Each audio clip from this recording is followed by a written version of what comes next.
Hai teman-teman semuanya, kembali lagi bersama kami kelompok 2 yang beranggotakan Egi Hendrawan, Ajeng Fatmasari, dan Andinya Iren. Nah, di video kali ini kami akan membahas tentang GGBS, yaitu Ground Granulated Blast Slag. Ground Granulated Blast Furnace Slag atau yang biasa kita sebut GGBS adalah bahan semen yang kegunaan utamanya adalah pada beton dan merupakan produk sampingan dari tanur sembur yang digunakan untuk membuat besi. GGBFS dapat dikatakan sebagai material substitusi semen yang baik dikarenakan memiliki komposisi yang hampir sama dengan semen konvensional, yang mana pada dasarnya GGBFS memiliki kandungan utama kalsium, aluminium, dan silika. Selanjutnya, kami akan membahas bagaimana proses produksi dari GGBS tersebut.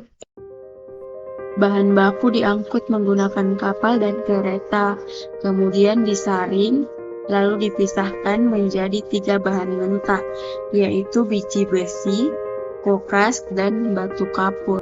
Ketiga bahan tersebut dicampurkan ke dalam tungku. Udara panas dihembuskan ke dalam tungku. Udara tersebut bereaksi dengan campuran. Besi cair terbentuk di bagian bawah tungku. Lapisan terak terbentuk di atas besi. Besi dan lapisan terak kemudian diisap. Limbah dikeluarkan lewat corong bagian atas. Gas ini juga digunakan untuk memanaskan tungku. Slag blast furnace ini menghasilkan 3 bentuk, yaitu pelletized, granulated, dan air cooled. Ini adalah tangki granulasi dan drum penguapan.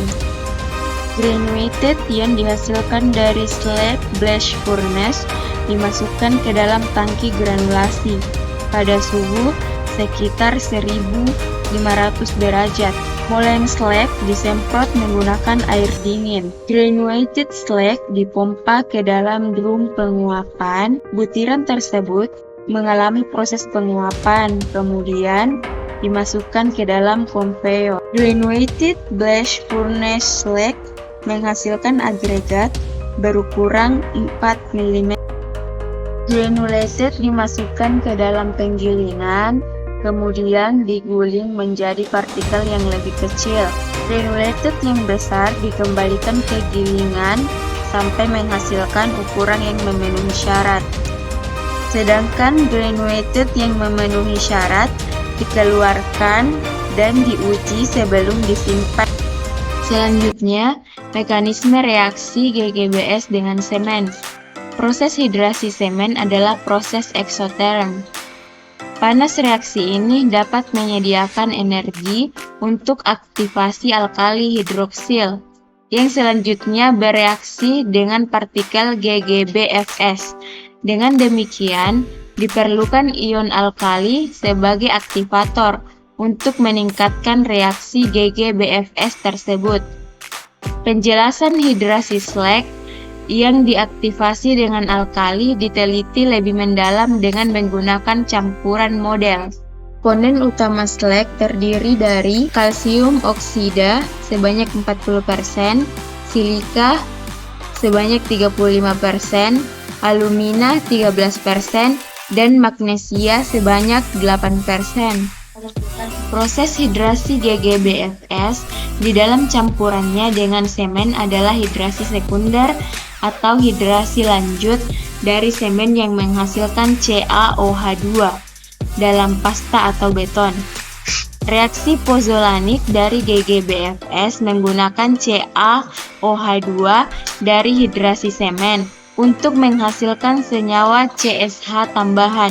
Mekanisme reaksi GGBFS dapat dinyatakan dalam persamaan berikut, di mana reaksi primer yaitu semen plus air menjadi CSH plus CaOH2 plus NaOH plus KOH. GGBFS plus air plus CaOH2 menjadi CnKSH plus NaOH plus KOH. Dalam reaksi sekunder, hasil reaksi utama semen plus GGBFS. Yang kedua, hasil reaksi utama semen plus hasil reaksi utama GGBFS.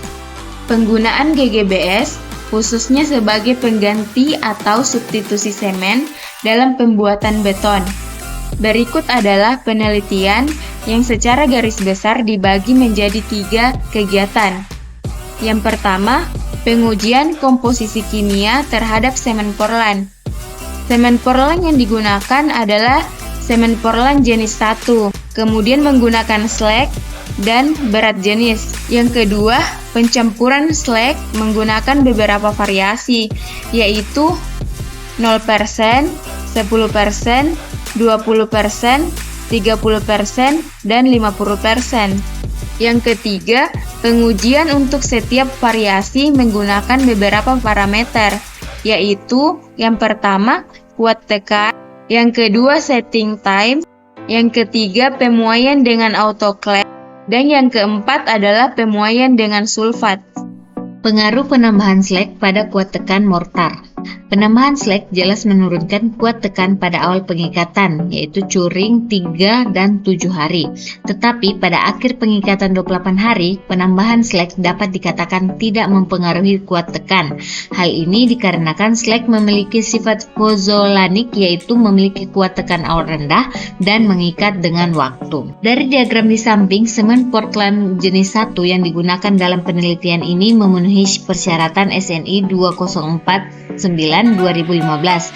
Penambahan slag pada Portland jenis 1 menjadikan campuran masuk kategori yang sesuai dengan SNI nomor 8363/2017, yaitu kuat tekan minimal berturut-turut 130, 200, dan 250 kg per cm untuk umur 3, 7, dan 28 hari.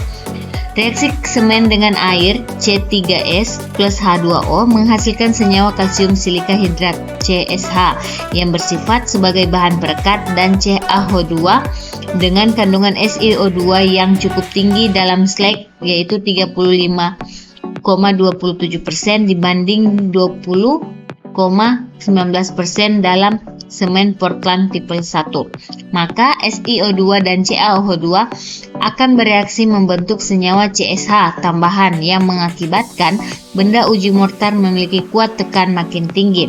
Dari penjelasan di atas, dapat disimpulkan bahwa penambahan slag dapat memperbaiki kuat tekan benda uji mortar meskipun memerlukan waktu lebih lama. Selanjutnya, pengaruh penambahan slag pada setting time. Hasil pengujian setting time disajikan pada grafik di samping. Setting time semen Portland jenis 1 tanpa slag pada pengujian ini, initial time 106 menit dan final time 182 menit. Nilai ini dalam rentan ketentuan SNI 2049-2015, yaitu berturut-turut minimum 45 menit dan maksimum 375 menit. Dari gambar di samping terlihat bahwa waktu pengikatan jelas meningkat seiring dengan penambahan slag. Hal ini disebabkan karena reaksi hidrasi slag yang relatif lebih lambat. Selain itu, kemungkinan ada faktor lain yang dapat mempengaruhi waktu pengikatan pada campuran slag semen, seperti jumlah air yang digunakan, suhu ruangan, angin, dan kondisi lingkungan sekitarnya. Hasil pengamatan menunjukkan bahwa penambahan 10% slag mengakibatkan penurunan pemuaian secara drastis. Penambahan slag selanjutnya masih mengakibatkan penurunan pemuaian, tetapi tidak tajam lagi. Kemudian pengaruh penambahan slag pada pemuaian dalam autoclave. Nah, Portland jenis 1 yang diuji dalam penelitian ini memenuhi standar dengan nilai pemuaian di bawah maksimum 0,8% menurut SNI 204/2015. Sedangkan penambahan slag dapat menurunkan nilai pemuaian dalam autoclave. Penurunan nilai pemuaian ini mungkin disebabkan karena slag merupakan pozolan yang memiliki kandungan SiO2, Al2O3, dan Fe2O3 yang tinggi, serta memiliki ikatan lebih rapat atau pejal. Dan yang terakhir, pengaruh penambahan slag pada pemuaian karena sulfat. Penambahan slag ternyata juga menurunkan secara nyata pemuaian akibat sulfat. Penurunan tajam teramati sampai penambahan slag 20% dan terus turun walaupun tidak terlalu tajam. Menurut SNI 204/2015, pemuaian maksimum akibat sulfat adalah 0,040%. Jadi, penambahan slag ke dalam semen Portland jenis 1 tidak menimbulkan permasalahan pada aspek pemuaian dengan sulfat.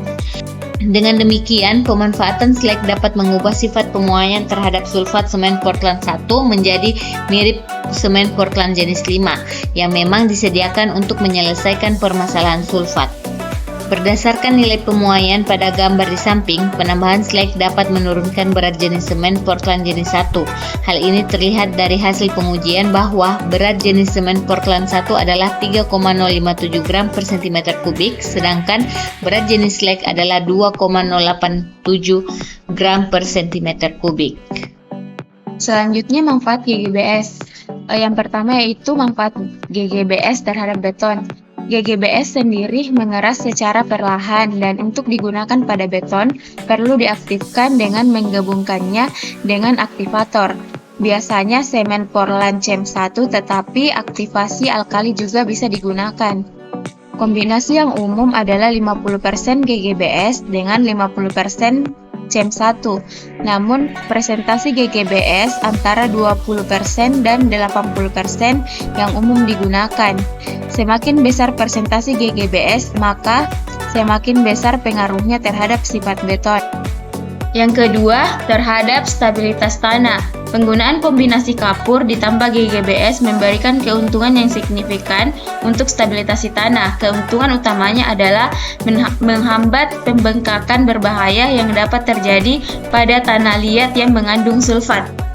Yang ketiga adalah terhadap keberlanjutan. Pembuatan GGBS tidak memerlukan penggalian bahan baku, dan jika terak tidak digunakan sebagai semen, maka terak tersebut mungkin harus dibuang ke tempat pembuangan sampah.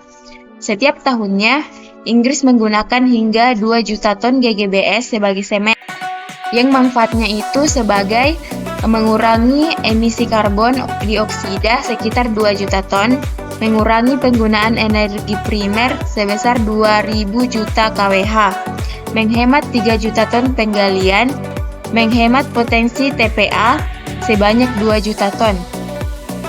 Manfaat yang selanjutnya yaitu daya tahan. Beton yang menggunakan terak tanur sembur butiran tanah atau GGBS kurang permeabel dan secara kimia lebih stabil dibanding beton biasa. Hal ini meningkatkan ketahanannya terhadap berbagai bentuk serangan yang merugikan, khususnya disintegrasi karena serangan sulfat, korosi tulangan yang berhubungan dengan klorida, retak disebabkan oleh reaksi alkali silika. Manfaat yang terakhir adalah kesehatan dan keamanan. GGBS adalah bubuk halus yang dapat menyebabkan iritasi mekanis pada mata dan sistem pernafasan jika tindakan pengendalian debu yang tidak tepat diterapkan. Bahan ini tidak diklasifikasikan sebagai bahan berbahaya berdasarkan petunjuk bahan berbahaya atau peraturan klasifikasi, pelabelan dan pengemasan bahan dan campuran. GGBS terdaftar sebagai bahan berdasarkan regulasi REACH dan nomor regulasi REACH-nya adalah 01211948745625. Terima kasih telah menyimak. Semoga pemaparan kali ini dapat bermanfaat dan membawa wawasan untuk kita semua.